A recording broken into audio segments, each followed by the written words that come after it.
All right, guys. Let's get into our game review. This is Transcontinental, the 2021 release. There are 10 days left to go on BGG right now. First time designer. You heard me right. First time designer, Glenn Dresser. First time artist. You heard me. First time artist, Glenn Dresser. Designed and art designed by the same person. I don't know if I've ever seen that before. That's amazing. The publisher is Wheelhouse Games. 1 to 4 players. They say 75 to 150 minutes with a BGG weight of 3.25. And from that, I'm going to hand it over to Ben and Trey, as I have not played. I've only read the rules, and I'm very excited to hear all of their thoughts on Transcontinental. Take it away, gentlemen. Well, the first thing I wanted to talk about was, like, we had a little debate, Matt, with you too, about like what game should we be reviewing for this show? And because like this game is a 2021 game, and the physical copies of this aren't going to be out till when, like June of next year or something. Yeah, but with COVID and honestly, I would add 6 months to anything. So I'm thinking 12 months minimum, maybe up to 18 months. Who knows if things go wrong?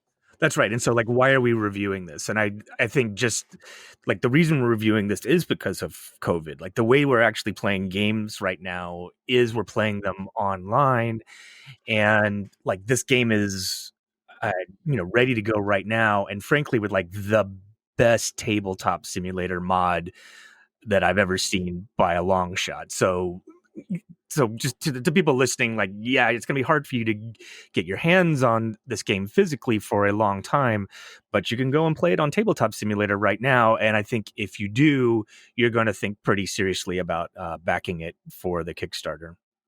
Yeah, and I will just say, for people who aren't familiar with Tabletop Simulator, it is a Steam app for PC or Mac. It's not free. It can cost up to $30, but as of right now, there's a sale on it. I believe it's about half off. Yeah, it's half off right now, right?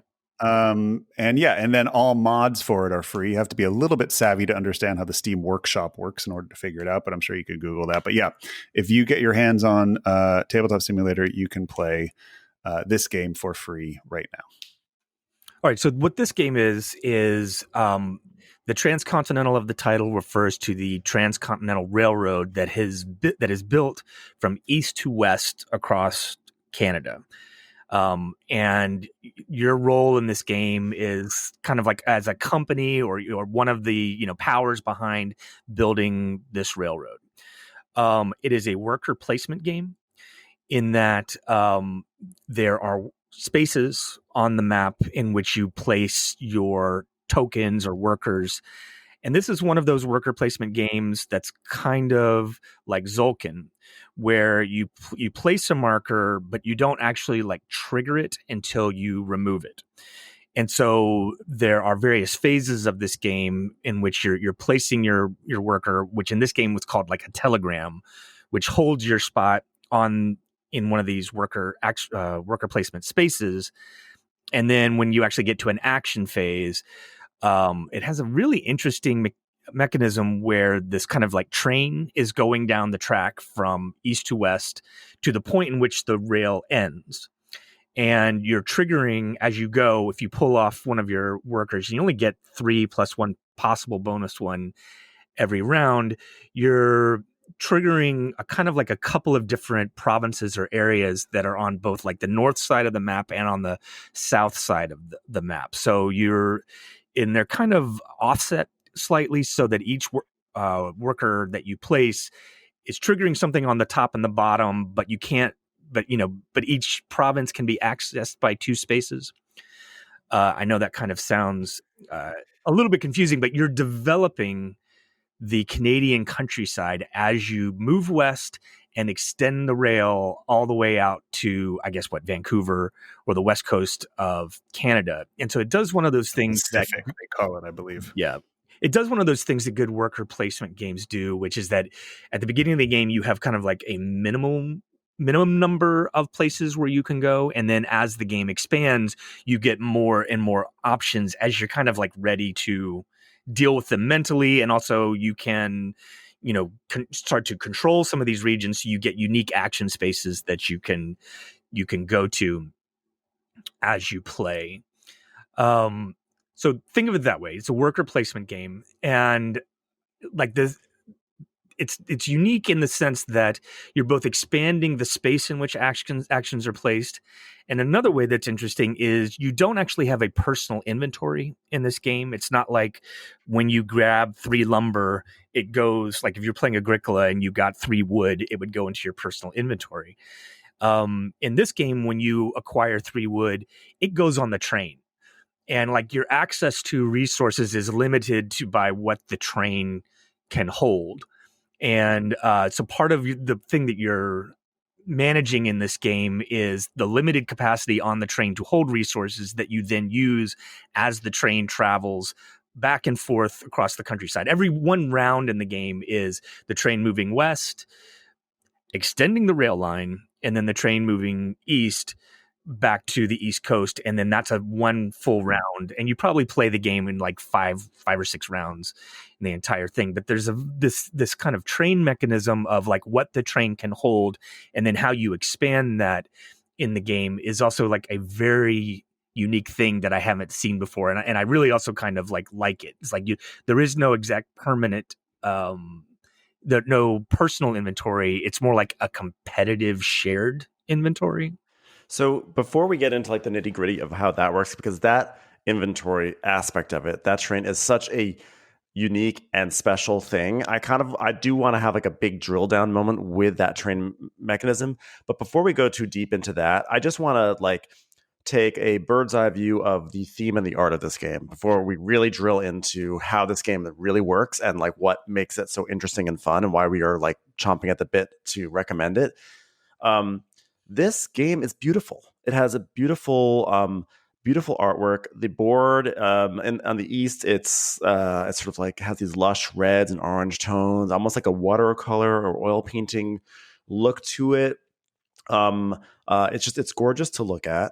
I actually like the art on the cards because there is some card play in the game. You can sort of get these allies that will help you do things on your action turns. So I think it looks beautiful, which is usually, when you're dealing with trains in board games, you're not always going to get beauty. So I really like that. But the game is also, I find it to be deeply thematic. I feel like actually most of the actions that you do make sense on a thematic level. Everything, like there are areas on the board that operate sort of like the industries in brass. With brass, you have like you open up a factory, and then you've got to usually deliver goods to that factory to flip it over and quote unquote develop it or whatever, or activate it. That's what we're doing in this area, in this game too, with all these different areas. And those spaces that you turn over and what they do, it all makes sense. Like if you bring a certain good, you bring some resources to a city, and when you to a potential city, and when you activate it, when you develop it, it becomes a city. Now that city is going to be churning out tourists that are excited to explore the countryside, and now you have tourists. But then that city also now needs food, so you have to go gather food in the countryside on this train line and bring it to the city. So it all makes sense, and I don't always need my games to make thematic sense, but when they do, it's just kind of like yes, I love that this is like working on that level. Yeah, you feel like you're watching the country develop. Or at least the narrative that's created here. You have this wonderful evolution from something kind of simple and basic that then grows in complexity as you play. That's really wonderful and thematic, and I agree with that. I'm not as sold on the like ally artwork, but I agree with you. Like the board just makes so much sense. Mm-hmm. This is not a quick teach, but it is thematically, like if you can understand what's happening, it explain. The rules all make sense because the theme matches what it's trying to do so well. Yeah, absolutely. As somebody who hasn't played it, I adore the artwork. And you know what? Neither one of you mentioned because it doesn't exist yet, but I love what the box is going to look like. It is like this is the shape of a Scrabble box, so very long, like it, and it really is evocative of a train track, in that it's this very long board. The components are very unusual. It does feel like a first-time designer because this does not look like your typical board game. And I think if you pass this at a convention, you're going to stop because it's not going to look like anything else. I mean, there's this very long, thin board with all these action tiles above it and below it, and then these little tiny tiles making up the track as it goes, and then this other big long tile above it with train track or train cars on it. I think it's really striking, and the art is beautiful. And I think they did. I mean, I can't believe that the person who designed it also did the art. That's mind blowing. There's a lot of thoughtfulness in the presentation. Glenn Dresser has been really. He's been really, like, I don't know what the right word is. He's been really into making He was responsive on Board Game Geek, but he put a lot of thought into the characters that are used on these ally cards. They all have people on them, and they're real life people. They are historical people. We are also getting some representation.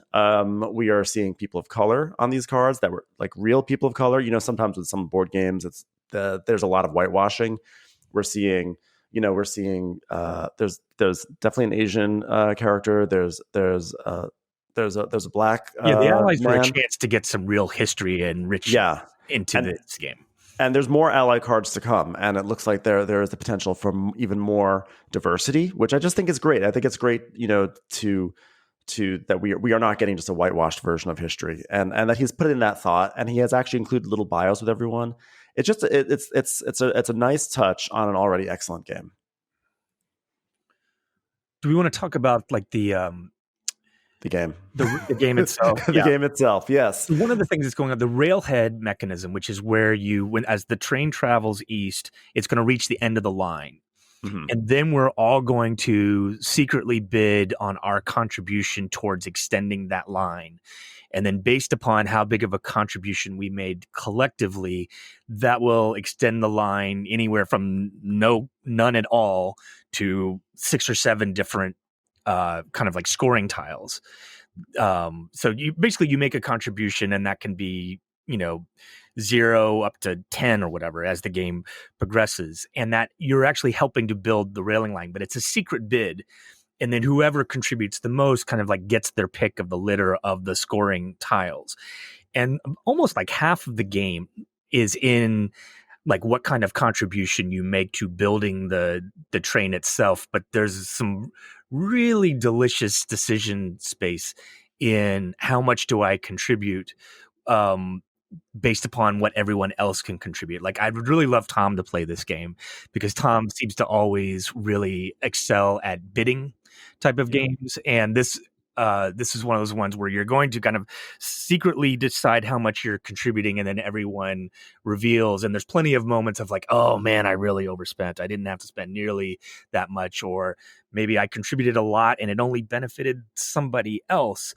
And but at the same time, like, it all makes sense in retrospect. So there's a lot of almost kind of like iocane moments of like, well, of course, so-and-so could do this, but maybe they don't have to because other people are only going to build less. And you get into a really interesting headspace in terms of how you bid when it comes to extending that rail line, which is also the timer in the game.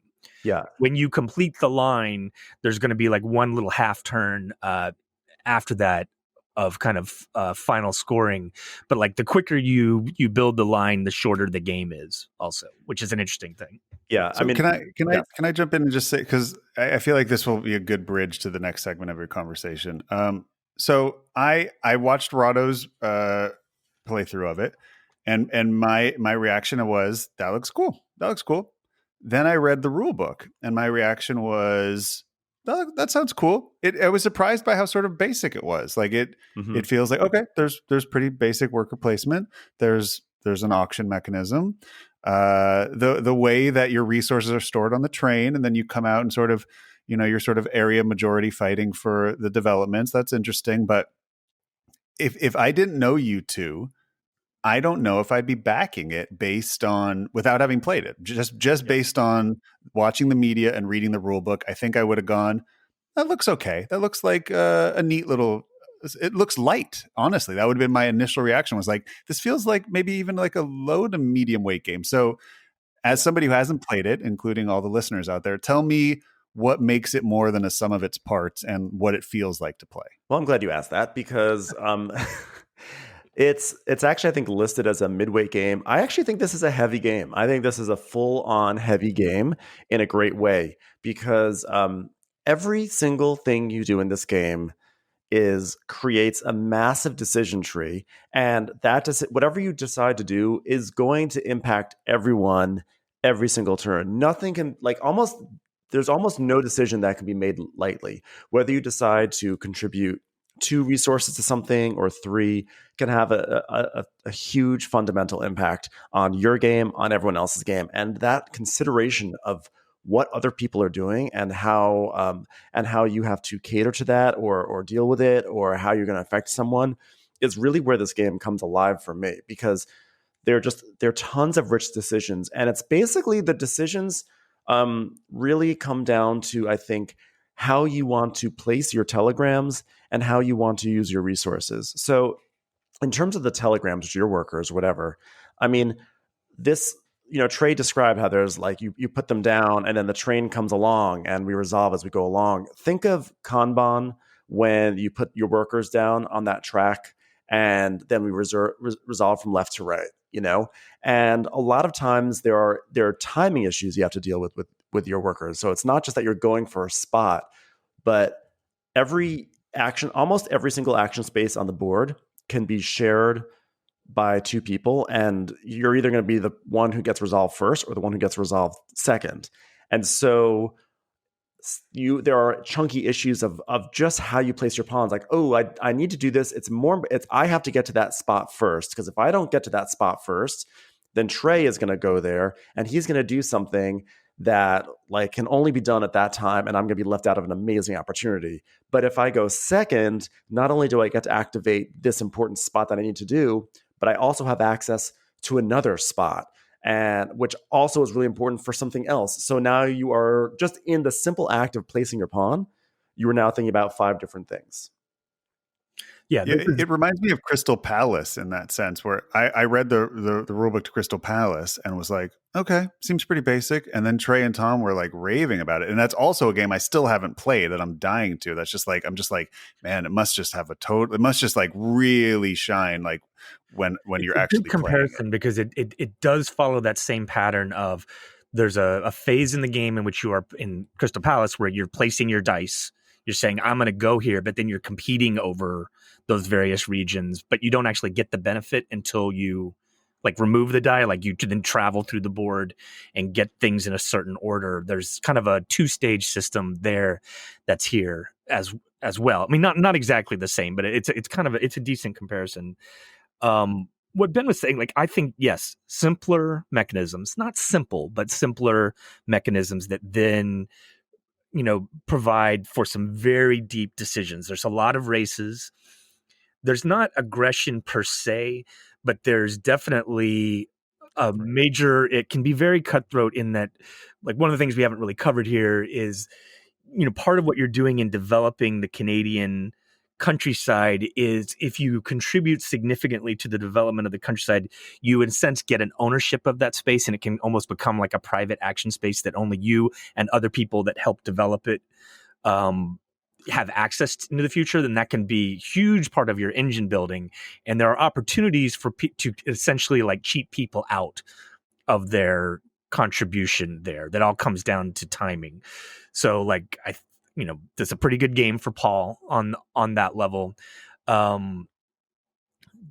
so that's both the good and the bad about this game, is that there are times where I'm going to take an action really quickly because like the thing I was waiting for, it's still there when it gets to my turn and I move immediately, next person go.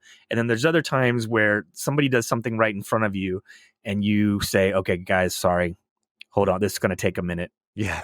Yeah, you have to rethink everything. And suddenly you're sitting there for, 120 seconds, but like what the person does right in front of you can really radically change your decision space anytime. So like that can be great and very rich game experience, but it also means that some of your friends who may be more prone to AP are going to hit that wall of like, there's so much going on and I can't narrow my decision to just, do something. And like we played with Alfred, and like Alfred tends to play very quickly. And like, this is one of those games where at least on your initial few plays, playing quickly is probably not going to be rewarded because there's just a lot to take in, which is, again, it's richness, but for some people, that's not going to be a positive. Yeah, you know, a lot of times things will happen in this game where someone will put together an ingenious play that you didn't anticipate, or maybe they'll play a card that will give them some sort of advantage, and something you were working towards gets closed down before you even get an opportunity to be involved with it. And when I say that, I'm talking usually about like developing one of these areas, and you basically were planning to contribute the majority of resources to it to develop it so you can get your little house there. And then someone comes along and with some clever gameplay manages to like get their house and close down that spot before you even get a chance. And there will be players that are going to have a hard time with that in terms of they will that has the potential to be a feel bad moment, right? That can hurt. And the second time we played this game, that happened a lot to me. But I think actually this is a credit to the game that I got angrier at the players than I did at the game, if that makes sense. Like Sure. There are games I play where I'm like, oh God, this game is ridiculous. But this time I was like, oh God, why would he do that to me? Which is a very important difference. And I wasn't mad. I still wound up loving the game. But there will be some people who may not feel that way. I actually think this is a game where there's so many opportunities to do things that when you get closed out of one thing, it almost always opens up something else for you to do. And so you just, if you just have that mindset that I can just pivot to something else, I think you will be saved from getting really furious in those cutthroat moments. But I think that's one thing that speaks to the decision tree, that there are so many paths you can go down with every single action. And another thing, even with the worker placement, I don't know. I just want to emphasize that the way that the round works is that like you place you place how many of your pawns you want to place, and then the train goes to the west and activates those pawns. We have this bidding thing that's in the middle of the round, by the way, and then the train turns around, and then you can put more pawns down if you have any left over. So there's a whole you even have timing the aspect. option of not triggering your pawn as the train passes Exactly it on the way west. And so sometimes you just lock down a space that other people can't take, and you hold it for the entire round till the train comes back east. Like that's clever too. Sometimes. Yeah, and then it's also like maybe I don't put all my pawns down when this train is going west, because everyone's going to put their pawns down, and then when the train goes east, the whole board opens up to me because there's they will be they're going to be taking their turns. So it's like, aha, I'm gonna get my advantages that way. And then maybe the train turns around, and then the spot that I was going for, someone saw what I was doing, and they said, you know what, I'm gonna hold tight and I'm gonna wait to activate on the eastbound side. And they're like, oh no, now I've like gambled and I've lost. So like just the act of how you place these things, it's not just like, oh, I want to take that action, or like, oh, which action should I take? It's like, how do I time and budget my pawns over the course of these phases is like a really, really, really deep decision. And one that like we're still learning. Like I feel like there's still a lot to be learned in terms of the timing of things. So like, for example, originally when I played this game, I suspected that there was a first turn advantage. Yeah. There's no compensation for not going first on the first round. But the more I've played it, I kind of realized, oh, there's a lot of opportunities by seeing where other people are going and then reacting to that. That, once you understand, like, you need to understand it a little bit better, because it is a worker placement game where it feels like, oh, all these resources are getting snapped up and I'm last at the trough. But it also, like, the more you understand it, you realize, no, if other people, you can see where people are zigging and then you can zag. You really can. And that creates a lot of opportunities and richness there. And the other thing is that what was I going to say? I was going to say something really awesome about the pawns and placing them. Just the timing of it all, but I forgot my really salient point. It was a really great point. Like how often when we were playing, it's very pleasurable to me when I place my pawn and immediately, like, you'll say, "Oh, you bastard." It's every single turn, and it's funny. By the way, it's funny. Like, and let me tell you something. There was one game, Trey, where exactly what I just was talking about, where like you were set up to do something, and I, with the magic of card play or whatever, I fully snaked a location from you and you busted out laughing. And I was like, Trey is laughing at something that I don't think this is in other games. You would say, well, this game is flawed. You were laughing and it was like funny. It was like a clever thing. And you were like, Ben, that was clever. There's like a lot of discussion. Here's what I was going to say.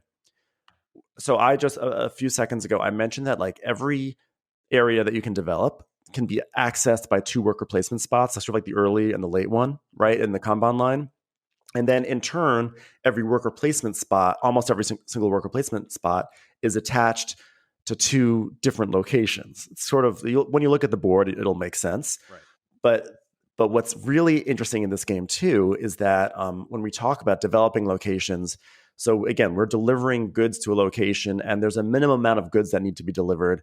And a lot of times you are calling upon other people to say, hey, do you want to develop this with me? And so just on that level, it's like, it's always nice when you're collaborating with people, making deals at the table, right?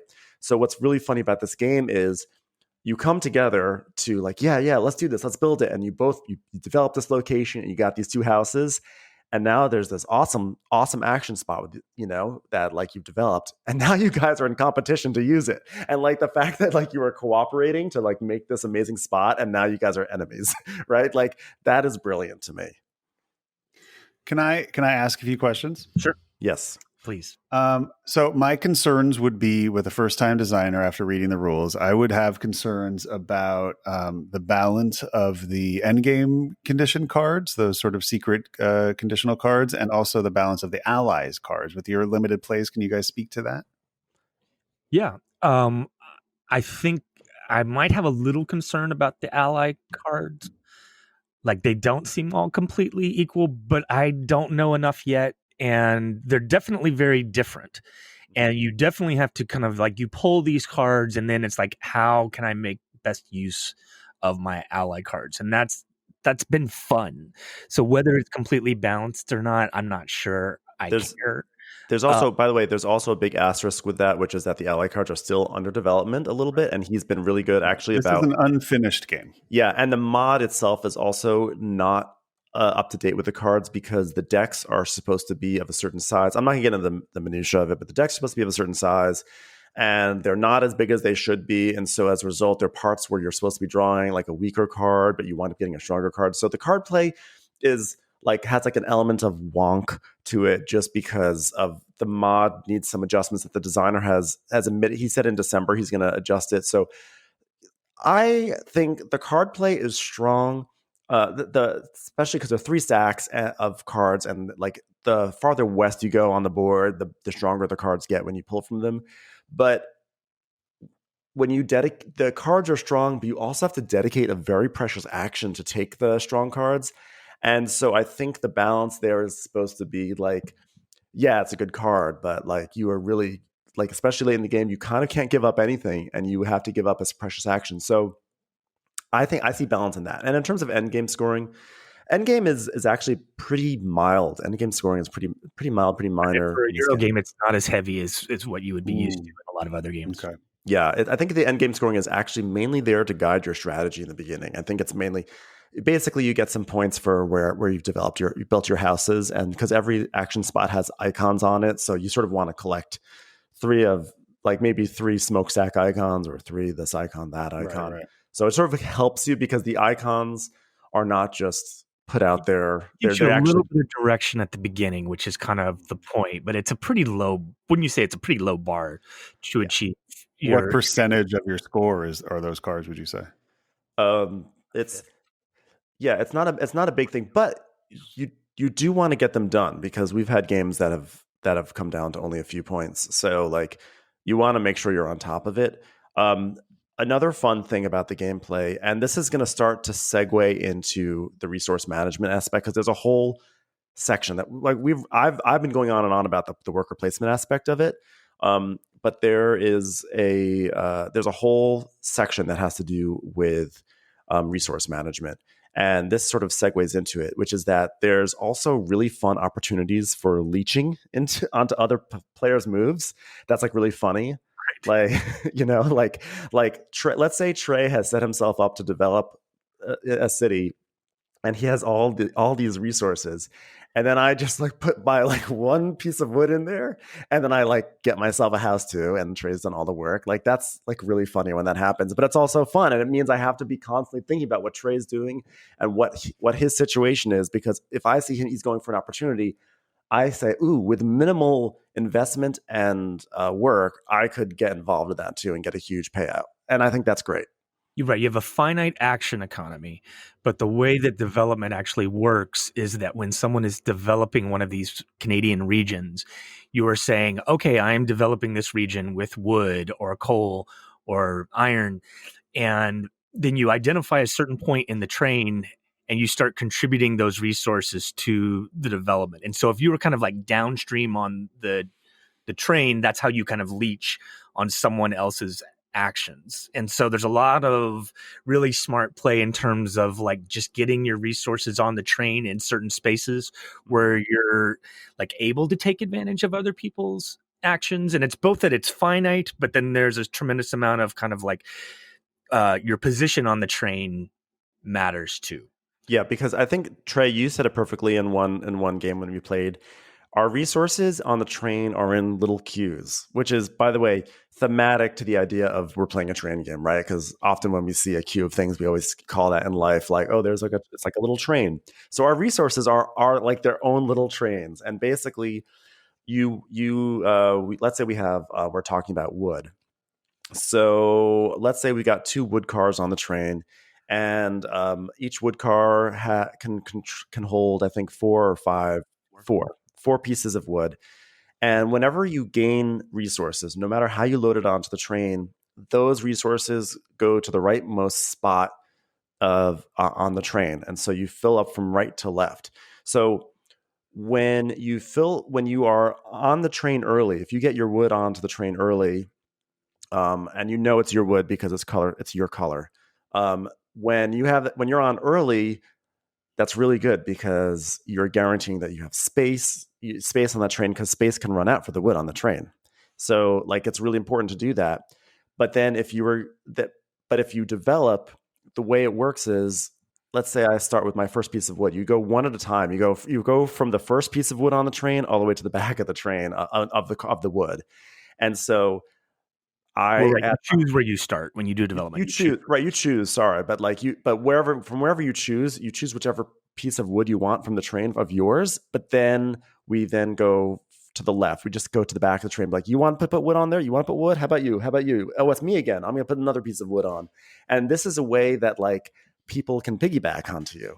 So like if you put your wood onto the train later, what's good is that that's giving you a good opportunity to piggyback off of someone else, because if they start developing, then they're going to have to ask you, do you want to develop too? You want to come and join?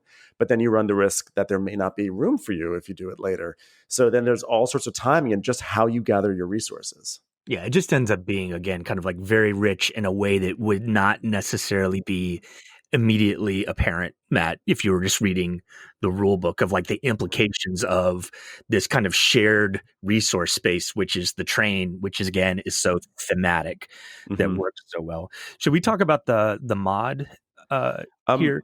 I actually just want to talk a little bit more about the train, just because I think it's sorry, go for it. Because I think the train is like actually the standout mechanism in the game, because so like we talked about how there's these queues. What happens also is if the train fills up, let's say you gather some wood, but there's no more room on the train. One thing you can do is the train cars are double-sided. So one side is for wood, one side is for iron, let's say. So let's say there's an empty iron car and where I need to gather some wood. So I just flip the iron car over to the wood side and I can put more wood in there. Like, that's cool. But then I do that, and Trey is waiting in line, and he was just about to put some iron on the train, and now there's no more iron car. So we have an interaction like that. It's like, oh my God. And then when there's no room on the train for your resource, what you do is you load your resource into what's called the yard, which is basically somewhere in Quebec. There's a train yard, and you just basically load stuff on there, and you have to wait for that train to basically do what's called a resupply, which happens usually when the train comes back to Quebec. And then that's a whole other thing. There's a whole other process where you have to look at like who has the most coal in the tender. And then if you have the most coal in the tender, then you can get a bunch of points by loading cars up. So Yeah, I don't you're want to get into the deciding nitty what gritty. gets loaded. Yeah. Yeah, but it's this really brilliant mechanism to like add more cars to the train, and you get points, but you're also giving people access to the resources they've been building up. So like timing of those resources of when you get them in, because you want them on the train, you don't want them in the yard. But then if you put them in the yard, like you don't want them in the yard unless you were planning to be the one that puts the stuff in the yard on the train, because then you'll get a bunch of points. So you're thinking about all this stuff, and then on top of that, to circle back to that railhead phase where there's literally an auction basically in the middle of the round, not even at the end, like in the middle of the round.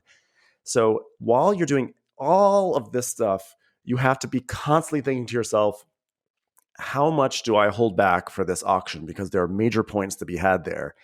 And so it's like The auction also creates space on the train, which opens up more action spaces and also potential areas for your engine to explode.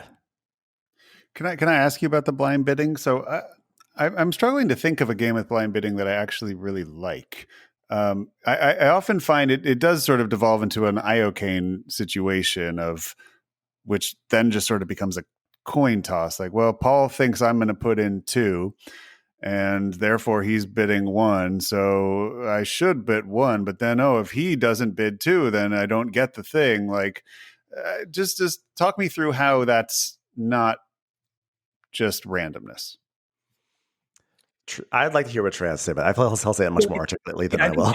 We just need to play it. I think it's certainly not random, because we're all looking at the train, and we know that the railhead, the contribution you can make to the railhead could be in the form of wood or iron or navies. These are the 3 resources that you can use to extend the train. And then every round there'll be one particular resource which is going to count double. But in any case, it's key.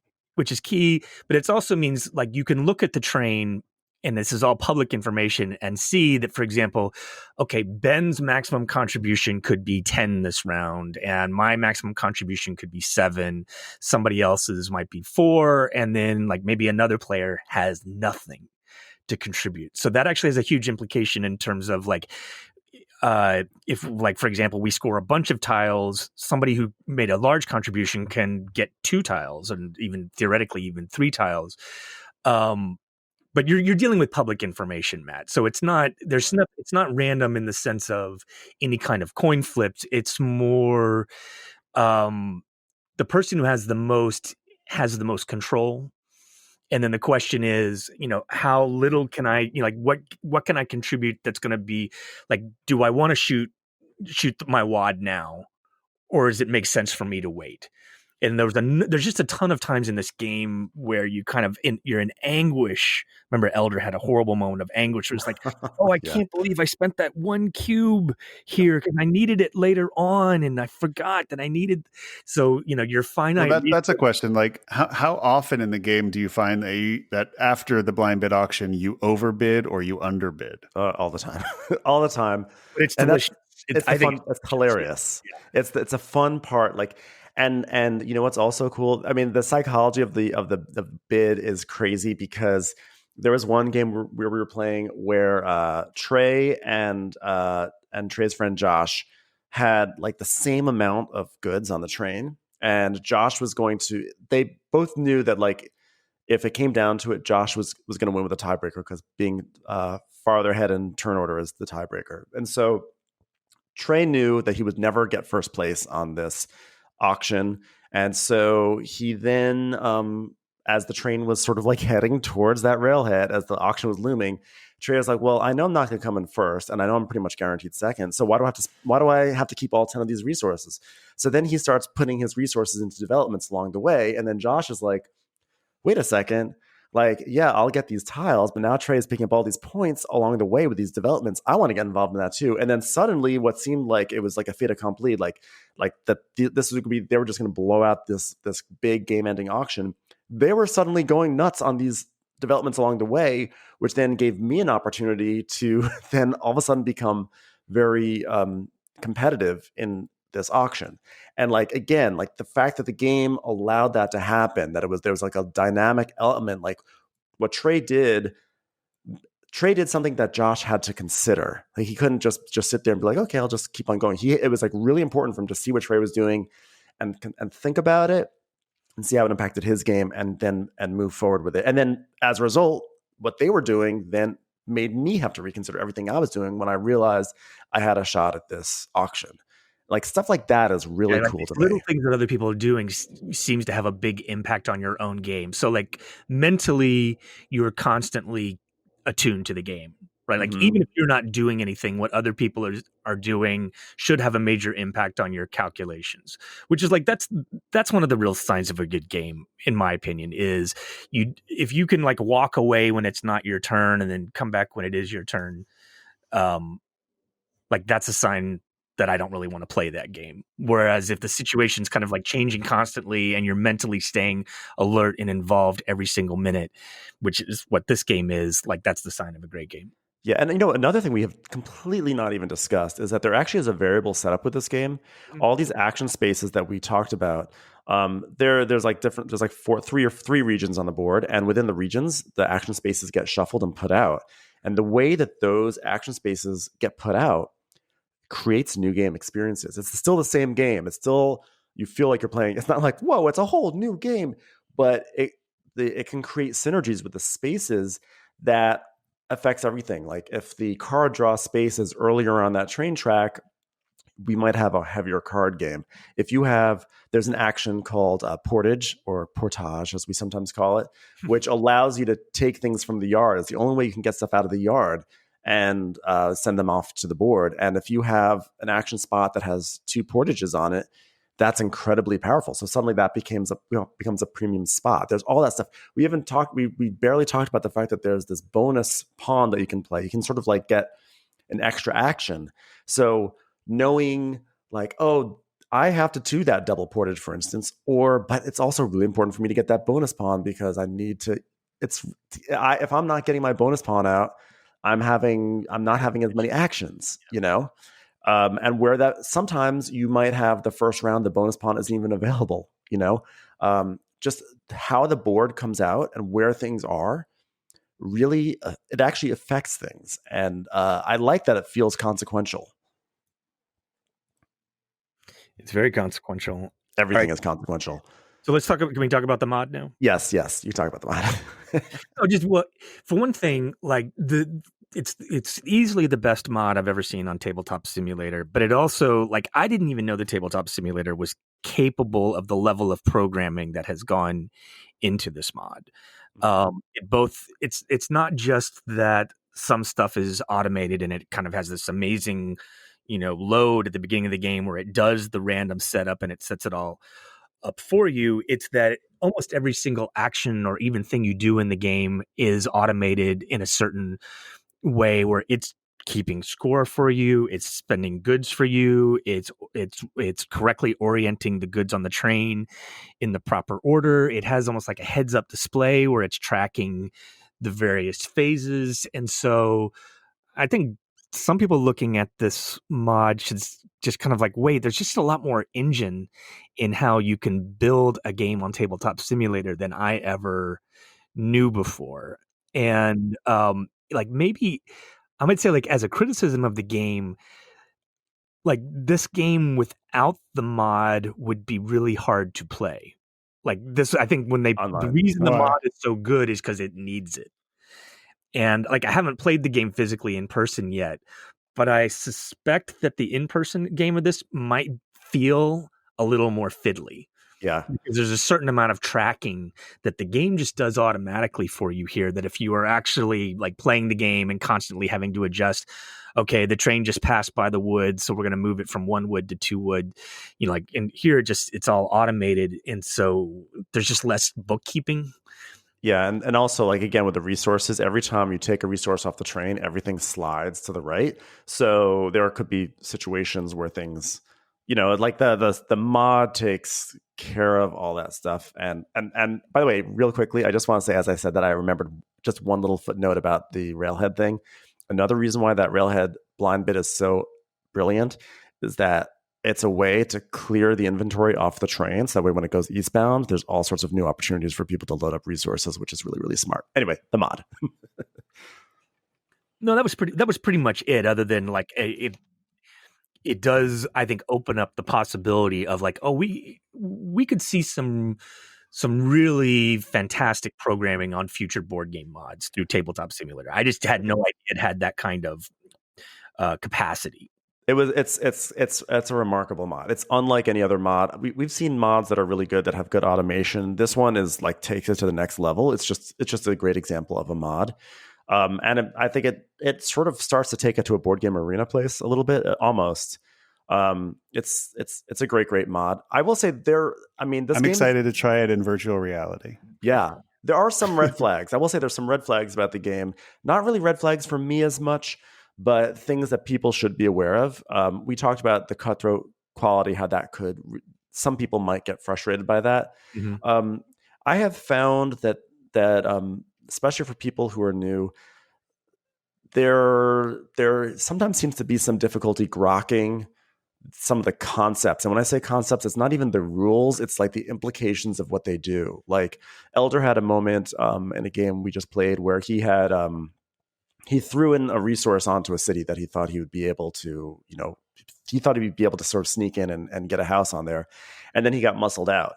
And it's just, that was a pure example of just, he hasn't had as much experience with the game. And so like he didn't really see that was something that could happen, or not that could happen, but like it's just like it wasn't, he didn't anticipate it, and that could be frustrating for some people, and also like some people have a little bit of trouble at first grokking how that train works with the resources. So there's like some, even though the rules seem simple, there are some. It's not a quick teach. It's not a quick teach at all. That's surprising. From reading the rulebook, I feel like I could teach it in 20 minutes. I don't know. It always feels that way when you start teaching it. Yeah. But then you get into it, and it does take longer. It's not a short game, or at least What is the actual playtime? Well, on TTS, it's been like 3.5 to 4 hours for us, right? Yeah, that's long. But it doesn't feel that way though. Like I'm really involved the entire time. It does not feel long. Yeah. At all. But then when you look at the clock and you're like, I guess we really did take 45 minutes to an hour to teach it. And then, Mm-hmm. you got going.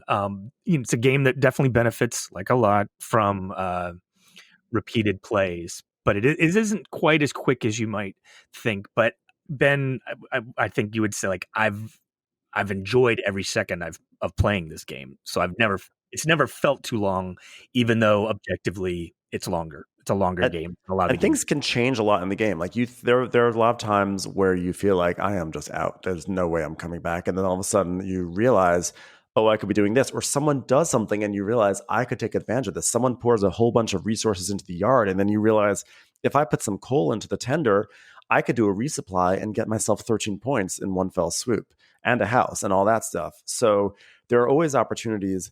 I would say my biggest issue with the game, and it's truly ultimately a quibble, but like that's how good this game is in my mind, is the iconography. I would like two things: iconography and the color coding. I would like a little bit of a zhuzh on the iconography. It's just sort of like small, and there's a certain action that comes onto the board after you develop. It's called a produce action, and the produce action can produce coal, it can produce wood or iron. So what you'll have is like the produce icon and then sort of like a sub icon next to it, and the sub icon's really small, and it's not easy at a glance to really see where all the iron production is or where all this production is. I would like to maybe see like, I don't know, like what an ENO tool, either a little bit larger, or maybe like the use of like squares instead of circles for certain types of icons. I just feel like it needs the icons. If you look at them, they're like beautifully drawn and they're lovely, but I think they still need just like another pass just for usability. Wrapping up, can I ask you guys to tell me if I'm me or a listener who hasn't played this but have maybe looked into it a little bit? If I like X, I will like this. Can you solve that equation? Yes, I think I can. Well, I was going to say, I think this, just for the context of the review here, like this is a question of personal preference. Like this game is squarely in TREY's wheelhouse of games that I like. It's worker placement. If you like Uwe Rosenberg games, I think you will like this. If you like Barrage, you will like this. Yes, a lot of similarities to Barrage in terms of interaction and resource management. Some Le Havre. I feel like there's some Le Havre mixed in this game with like the same way that like in Le Havre various buildings become personal action spaces that end up being kind of like the provinces here. So if you like the heavier Euro worker placement, resources, some engine building type of stuff, that's where we're in. Because like Ben and I are pretty evangelical about this game, but like I'm looking at the ratings on BGG and not everybody's giving it a 9 point something the way we are. So it's definitely possible that this can be a miss. And like this, if you look at a game that's going to be 3.5, 4 hours and say, "Ooh, that's just too long for me," then this might not be the game for you. Yeah, I will say. And you think it would be even longer in person, right? You were saying TTS really speeds it up, you think? That's hard to say. Yeah, it's hard to say. And again, like everything has to be taken with a grain of salt because the cards are not finalized, and that does actually have a pretty big impact on the game. But hopefully they won't get less balanced, right? No, I don't think that we'll get less balanced. This designer seems really thoughtful. This game, by the way, also won I think a Canadian board gaming award. I mean, it already is like very well pedigreed. It won a design competition for best new game in Canada. Yeah. It does remind me of Barrage in the sense that you're sort of building an infrastructure a little bit, and like in Barrage, a lot of times what people do massively affects what then you can do. It's different from Barrage because the worker placement spots that you're taking are like they're on the board where you are that you're building. It's not like a separate worker placement board. So you're sort of like in the space that you're doing. It's more thematic than Barrage because again, it feels like the fact that this train is going to this countryside and it's stopping at your worker, and your worker is a telegram, like that makes sense. You're saying, I have a telegram to send, the train's going to stop to get this information to do these things. Like everything makes sense in it. It reminds me of Barrage in that when you build with Barrage, your resources go into a wheel and you have to like time when you spend your resources, then when you're going to get them back. That's something you have to think about in Barrage. It's something you have to think about in this one. I think this is even more interactive than Barrage. Like I said before, it reminds me of Brass in that you are sending things to an area. There is light area control throughout the entire game. I generally do not like area control. I don't mind it here. I think it's really fascinating here. The way the train works with how you develop. Again, another issue that we talked about, I talked about when you create that queue, is that if someone puts their resources in after you and they decide to develop, they can decide that first resource they pull after your wood resources on that queue. So then they get to develop and then you get iced out. So there's a risk of going on the front train for that. Like, what a cool decision. Like, it feels like every little thing in this game is a cool aha moment. And when we first played, TREY, Jesse and I played, and I just remember it just felt like every 10 seconds I was going, oh my God, that's so cool. Oh, I didn't even think about that. Wow. I was just like, yeah, it's surprisingly rich every time. It's like you kind of have an initial impression and then it ends up being richer than you imagined in practice. Yeah. And there's, and like TREY said, there's still things that we really haven't even jumped into. We haven't really jumped into what would it be like if we went for like a really strong like eastbound strategy. What would it be like if we really looked at like there's a national park down the line that wants tourists, that would give us a lot of points if we can like develop a city to start getting tourists, to then start working towards like building up a tourist supply to send to that city down the line there to get like lots of points. Like it's like we can't even really describe it. It's just it's there's a lot to explore, but like in a sense, like I think this game, like Agricola was like my game for years and years and years. But in Agricola, you might still say, in this game, I pursued a livestock strategy, or in this game, I did a lot of grain and vegetables, or I raced to a stone house. That's kind of is indicative of almost like an independent individual strategy that I pursued. I don't think this game is capable of that kind of, this game I pursued this kind of like individual strategy. You're too interconnected with the other players and what's going on. And so that it's much more of I'm constantly reacting to the zigs that the people are doing, and when can I be rewarded for zagging? So it's much more interconnected than even a game like, to me, than a game like Agricola, which I adore, but like I think you will have some people roll their eyes and complain that Agricola is multiplayer solitaire, much less so than a lot of other games that I feel like have come out in recent years.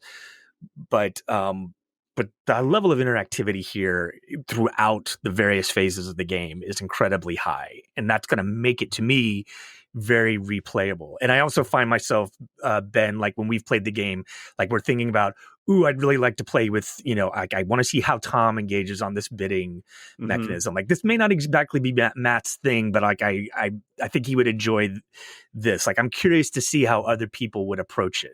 Like I want Paul to play this some more, because like I feel like the game could get even more aggressive with the right people. Paul is very aggressive, and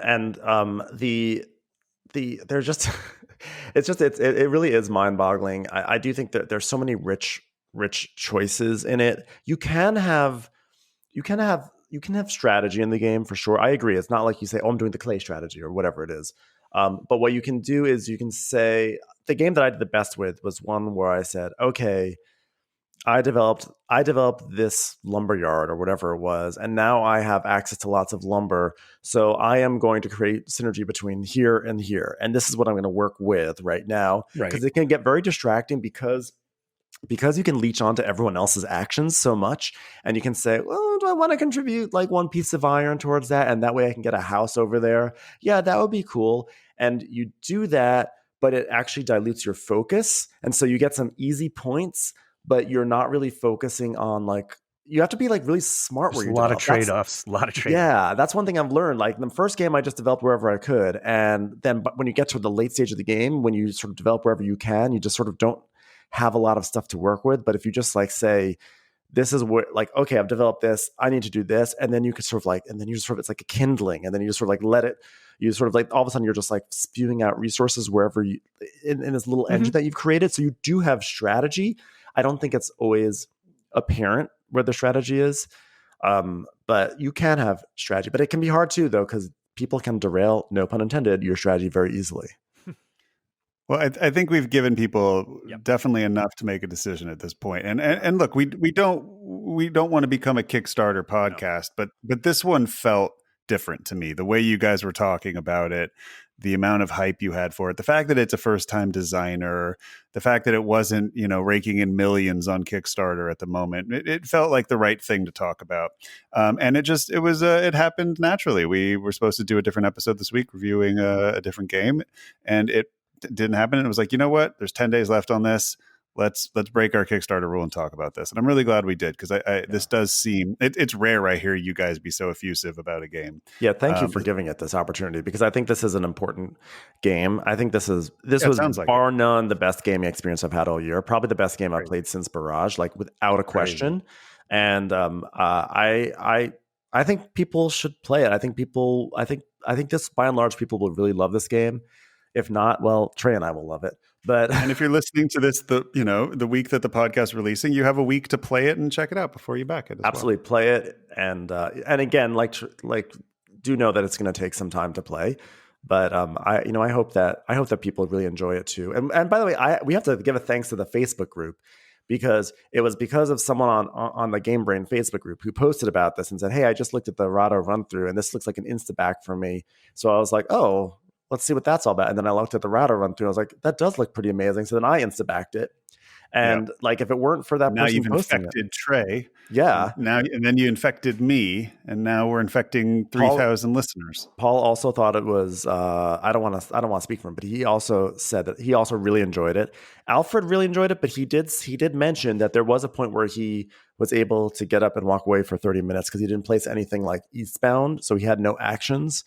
So that's notable that actually can happen. It also, by the way, the game is another one that benefits where everyone is sort of at the same experience level. Because if one person, like Barrage, like many games, because it's a skillful game. It just not that like, oh, someone who's less experienced won't have as much fun. But what could happen is they may not recognize certain plays that would be essential, and then it creates sort of like a little bit of an imbalance where someone can then do a major point grab without having to check that this should normally be there. Hey, if you enjoyed that video, you very well might enjoy the other videos you now see being suggested to you on screen. Also, we'd greatly appreciate it if you could like, share, or subscribe to our Game Brain channel. Thanks so much.